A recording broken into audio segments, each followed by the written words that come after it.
Anda tadi Sambo, ya? Anda yang menangani Pak Sambo? Salah satunya.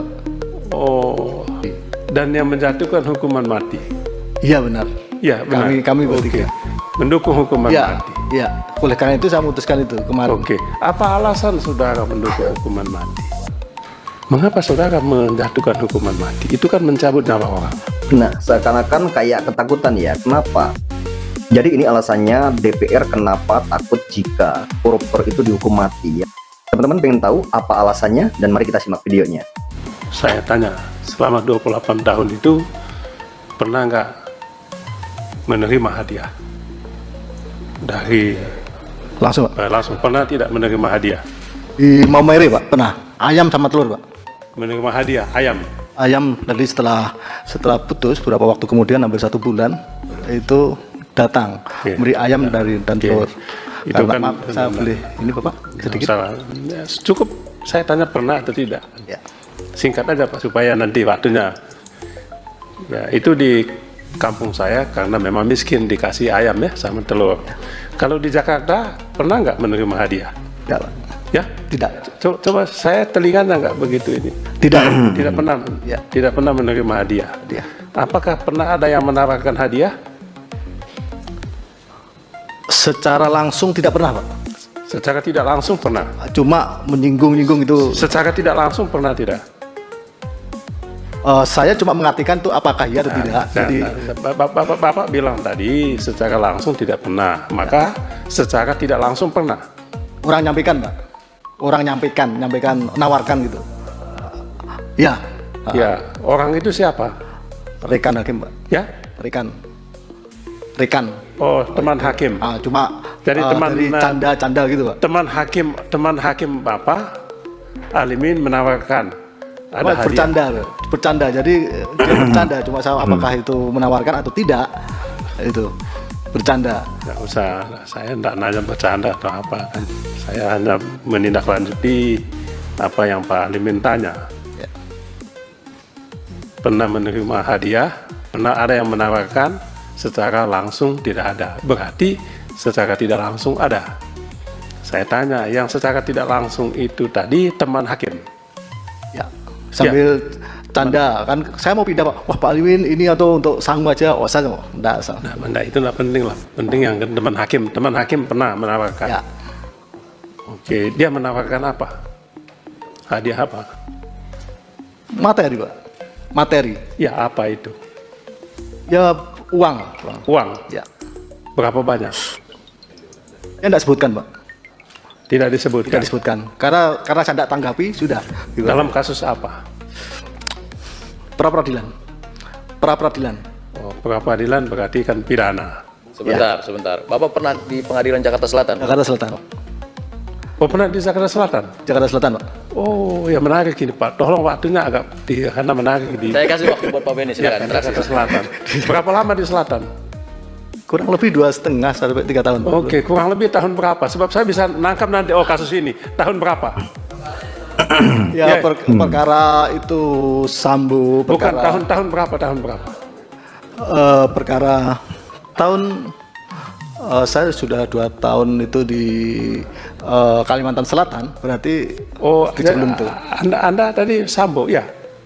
Anda yang menangani Pak Sambo? Salah satunya. Oh, mengadili dan yang menjatuhkan hukuman mati.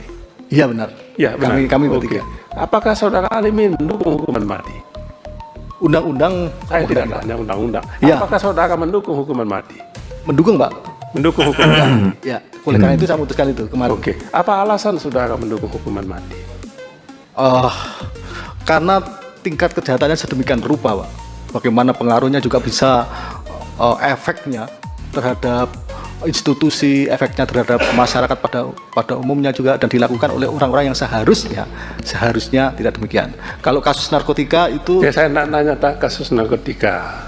Saya tanya Pak Alimin ini mendukung hukuman mati.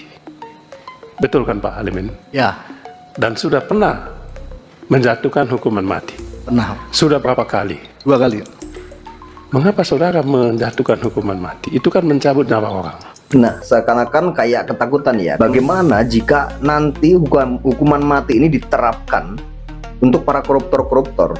Ya, apakah nggak ketar-ketir gitu ya? Benar, Pak. Itu adalah perenungan yang mendalam juga, Pak. Ya, Perenungan ketika mau menjatuhkan itu kan juga perenungan yang mendalam juga. Pak. apakah saudara mengambil posisi sebagai wakil Tuhan di dunia? Saya memahami itu, Pak. Jadi ketika kasus posisinya itu 10 ton misalkan. Bukan. Jadi Anda ini merasa sebagai wakil Tuhan di dunia. Begitu ya? Benar, Bapak. Ya, karena wakil Tuhan di dunia, karena hanya Tuhan yang mencabut nyawa manusia. Ya. Hanya Tuhan. Dan Anda mengambil posisi sebagai wakil Tuhan. Atas nama Tuhan, nyawa manusia kau cabut. Begitu kan? Benar, Bapak. Ya? Atas nama Tuhan kan mencabut Ya, nyawa. benar, demi keadilan. Betul kan? Atas nama Tuhan. Benar. Ya, jadi atas nama Tuhan, Pak Halimin mencabut nyawa Pak Sambo. Pertanyaannya mutar-mutar ke sana kemari ya. Jadi ini timbul pertanyaan besar, makanya ini netizen juga wajar sekali ya mengkritik gitu ya. Bahkan komentarnya di video ini, netizen ini banyak sekali, teman-teman. Kita bacakan komentarnya ya. Oke, komentar yang pertama, itulah alasan DPR tidak pernah mau ada koruptor dihukum mati. Alasannya ya begitu, padahal hukuman mati untuk agar takut berbuat korupsi gitu ya, teman-teman ya. Pak Dewan takut hukuman mati ya, hindari korupsi. Nah, ini komentarnya seperti itu. Hati-hati Pak Beni, pertanyaan Anda sepertinya melemahkan hukum. Jangan sampai Anda yang jadi incaran rakyat ya. Itu komentarnya seperti itu ya. Selagi ini DPR Beni ya takut kalau Hakim Agung memberi vonis hukuman mati untuk koruptor ini. Itu komentarnya seperti itu. Terus lagi pertanyaan Pak Beni nggak bermutu. Ketika Anda bertanya, berilah yang Anda tanya menggunakan hak jawabnya. Memang iya, dari tadi itu muter-muter setiap mau menjawab gitu ya, teman-teman ya. Itu nggak dikasih kesempatan untuk menjawab gitu, langsung dipotong seperti itu ya. Seakan-akan biar tidak menjelaskan gitu ya. Kenapa sih, ada ketakutan apa gitu? Kenapa harus takut gitu ya? Itu asumsi netizen wajar ya seperti itu ya. Karena ini masyarakat ini berhak mengungkapkan segala aspirasinya karena ini negara demokrasi ya. Biar demokrasi ini berjalan dengan baik kan seperti itu ya. Itulah mengapa mayoritas anggota DPR sulit serta menolak undang-undang perampasan aset dan hukum mati untuk koruptor karena seperti membuat senjata makan tuan. Keren sekali ya. Ini komentar ini ya sebenarnya masuk akal juga ya. Kenapa ini saya bahas? Ya karena ini memang sangat menarik ya. Ini kita lanjut lagi ya. Komentarnya banyak sekali ya, teman-teman ya.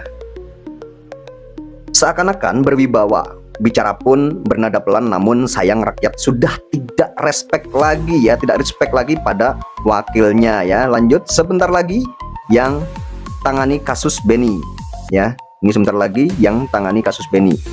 Maaf Pak Beni, Anda sebaiknya pensiun aja ya, menikmati masa tua yang bersahaja ya. Pertanyaannya ini muter-muter katanya gitu ya, teman-teman ya. Lanjut lagi ya.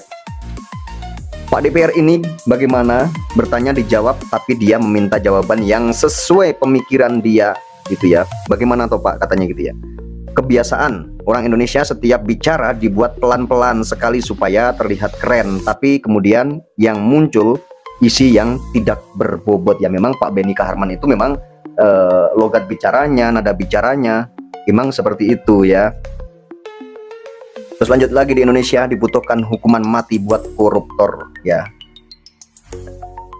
Lagi, Beni, cepet Pak Hakim laksanakan hukuman mati buat yang korupsi. Emang kan ini hakim ini di Komisi 3 ini ya lagi rapat kerja. Ini pencalonan Hakim Agung ya, teman-teman ya. Itu ya. Karena secara tidak langsung melemahkan hukum ya. Ini memang pertanyaan Pak Beni ini dari tadi ini. Kenapa Anda berani menghukum mati? Kenapa Anda menjatuhkan hukuman mati? Ya ini tugas hakim. Hakim ini kan disuruh sama undang-undang. Memang undang-undang sudah dibuat seperti itu gitu ya.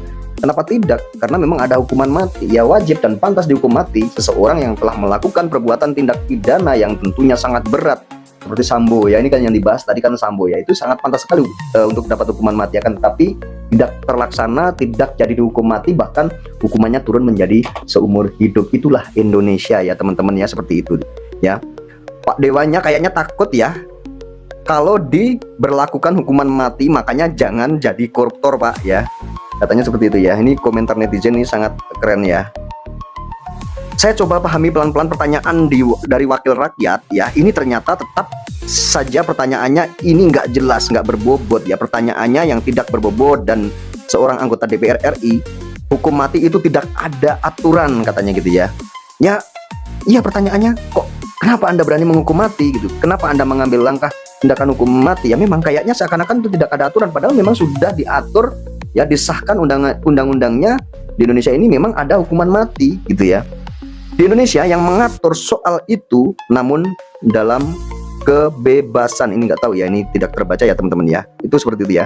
Jangan takut Pak, selagi Bapak di jalan yang benar, ini support untuk hakimnya ya, ini netizen ini ya teman-teman ya. Jadi seperti itu ya teman-teman.